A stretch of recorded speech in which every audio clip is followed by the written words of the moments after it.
જય દ્વારકાધીશ મિત્રો, આપ સૌનું સ્વાગત છે આપણી યુટ્યુબ ચેનલમાં અને હું છું ભરત આહિર। વિડીયોની વાટ બહુ જોવાઈ રહી છે અને ઘણા બધા લોકો પર્સનલ મેસેજ પણ કરી રહ્યા છે કે હવે વિડીયો ક્યારે આવશે, સાથે એ લોકો વરસાદ વિશેની માહિતી પણ લઈ રહ્યા છે। આપણો એક પ્રયાસ એવો છે કે વધુમાં વધુ લોકો સુધી પહોંચી શકીએ, એટલે પર્સનલ મેસેજ હોય કે ફોનની અંદર જેટલા લિમિટેડ જવાબ દેવાય એટલા લિમિટેડ ફોનની અંદર જવાબ, સાથે વોટ્સએપ ગ્રુપની અંદર અને ઘણા બધા લગભગ ગુજરાતના મોટાભાગના વિસ્તારોમાંથી એક બે આગાહીકારો એવા છે કે જે થોડું ઘણું જાણે છે, સાથે આપણી સાથે જોડાયેલા છે, તો એમને પણ આપણે જે કંઈ સમય હોય એની અંદર માહિતી આપી દઈએ અને એ લોકો પણ પોતાના વિસ્તારના ખેડૂતોને પોતાના વોટ્સએપ ગ્રુપ હોય કે પોતાના ખેતીવાડીના આસપાસના જે કંઈ પાડોશી ખેતી હોય તેમને એ ખેડૂતોને પણ માહિતગાર કરી દે કે આ પ્રમાણેનું હવામાન રહેવાનું છે અથવા આ પ્રમાણેની વાતચીત ચાલી રહી છે। એટલે તમામ લોકો સુધી આપણે પહોંચી શકીએ એવો પ્રયાસ હોય છે।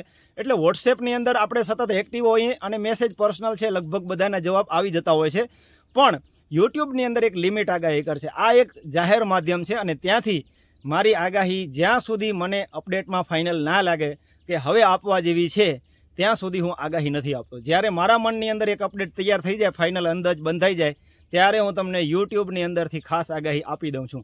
અને આજથી 2 થી 3 દિવસ પહેલાં એક વિડીયો આપેલો હતો અને 3-4 દિવસ નીકળી જાય એટલે લોકોના મનમાં એક પ્રશ્ન પણ હોય કે હવે ભરતભાઈની આગાહી કેમ નથી આવી, કંઈ સિસ્ટમની અંદર કે કંઈ વરસાદની અંદર ફેરફાર નથી ને?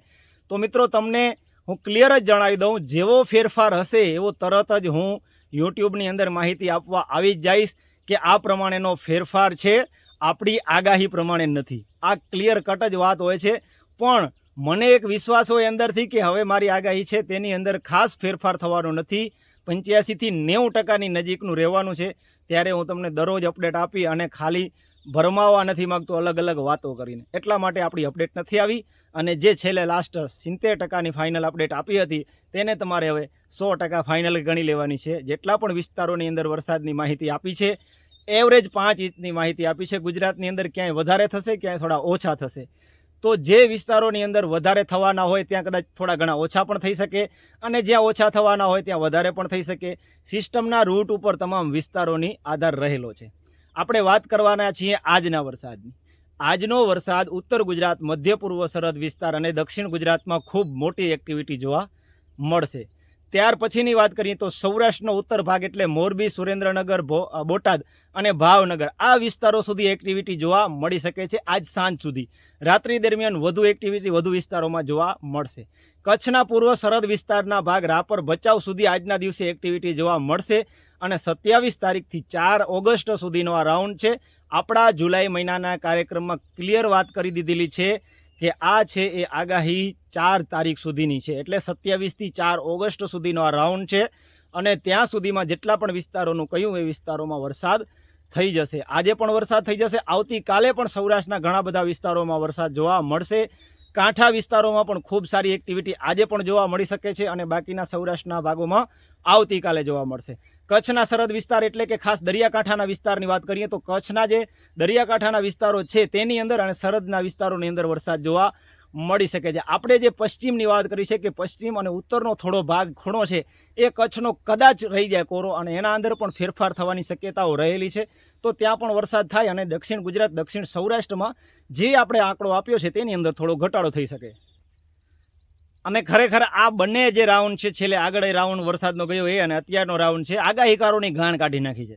એક પરીક્ષા પૂરેપૂરી થઈ છે અને ઘણા બધા આગાહીકારો દરરોજ અપડેટ આપવા માટે પણ આવી જતા હોય, એટલે આગળનું જે કાંઈ બોલી ગયા હોય એ કવર થઈ જાય। પણ આપણે એટલા માટે દરરોજ નથી આવતા આગાહી સમયની અંદર, ખાસ હું દરરોજ એટલા માટે નથી આવતો, આગાહીના સમયમાં હું ગ્રુપની અંદર જ ખાસ સવારની માહિતી આપી દઉં કે આજના દિવસના આટલા વિસ્તારો છે। હવેથી ટ્રાય કરશું કે આપણે થોડો ઘણો સમય કાઢી અને દરરોજના વિસ્તારો વિશે સવારમાં વિડીયો આપી દેશું અથવા લાઈવ જે કરતા હતા એ પ્રમાણેનું કંઈક આયોજન કરશું। પણ વોટ્સએપ ગ્રુપની અંદરથી આપણો જે મેસેજ જતો હોય એ લગભગ ગુજરાતના જેટલા પણ વોટ્સએપ ગ્રુપ હોય ત્યાં પહોંચી જતો હોય છે અને તે આપણે નક્કી કરેલા ઘણા બધા મિત્રો છે ગ્રુપની અંદર કે જે પોતાના વિસ્તારમાં આગાહીને ફોરવર્ડ કરતા હોય, એટલે માટે થઈ અને લગભગ ગુજરાતના લોકો સુધી આ આગાહી પહોંચી જતી હોય અને સવારે અપડેટ આપણે વહેલી 7 વાગે આપી દઈએ એટલે લગભગ સવારના 1-2 કલાકની અંદર તમામના વોટ્સએપ ગ્રુપમાં મેસેજ પહોંચી જતો હોય।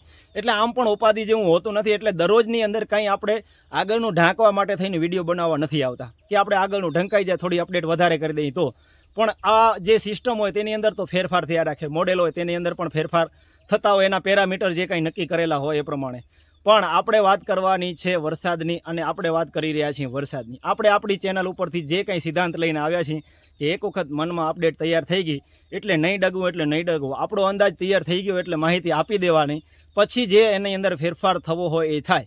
સાથે સાથે હું એ પણ થોડી ચોખવટ કરી દઉં કે આ પ્રમાણ અને વિસ્તાર પ્રમાણે આટલા ભાગમાં ફેરફાર થવાની શક્યતા છે. એટલે ખેડૂતો પણ માનસિક રીતે તૈયાર હોય કે આપણા વિસ્તારની અંદર આ પ્રમાણનો ફેરફાર થવાની શક્યતા રહેલી છે. ખાસ કરીને એટલા માટે જ હું આગાહી દરરોજ નથી આપતો, અને આપણે જે અપડેટ આપીએ સવારે આપી દઈએ છીએ. આ છે વરસાદની આગાહી. આગાહીની અંદર કોઈ જાતનો ફેરફાર છે નહીં, અને તમને જે પ્રમાણેની માહિતી અગાઉ આપેલી છે એ 4 તારીખ સુધી રાહ જોવાની છે. જેટલા પણ વિસ્તારની અંદર વરસાદ થઈ જાય અને જે પણ ગામની અંદર, જે પણ તાલુકાની અંદર સારા વરસાદ નોંધાય એ તમે અમારા વોટ્સએપ નંબર 98 251 64 346 ઉપર મેસેજ કે વિડીયો દ્વારા માહિતી પહોંચાડી શકો, જેથી કરીને અમને પણ ખ્યાલ આવે કે કયા વિસ્તારની આપણી આગાહી છે ત્યાં આપણે સંપૂર્ણપણે સફળતા મેળવી છે, અને આગળ પણ થોડું શીખવા મળે કે આગળના સમયની અંદર કયા વિસ્તારો વિશે વધુ શીખવાની જરૂર છે. તો આ છે આપણી માહિતી, આ છે આપણી આગાહી. આગાહીની અંદર કોઈ ફેરફાર છે નહીં. શાંતિથી ધીરજ ધરીને બેઠા રહેજો. લગભગ વરસાદ ગુજરાતના 80 થી 85% કે 90% વિસ્તારોની અંદર પાણી અથવા તો સંતોષકારક વરસાદ થઈ જશે. આપ સૌનો ખૂબ ખૂબ આભાર. જય દ્વારકાધીશ.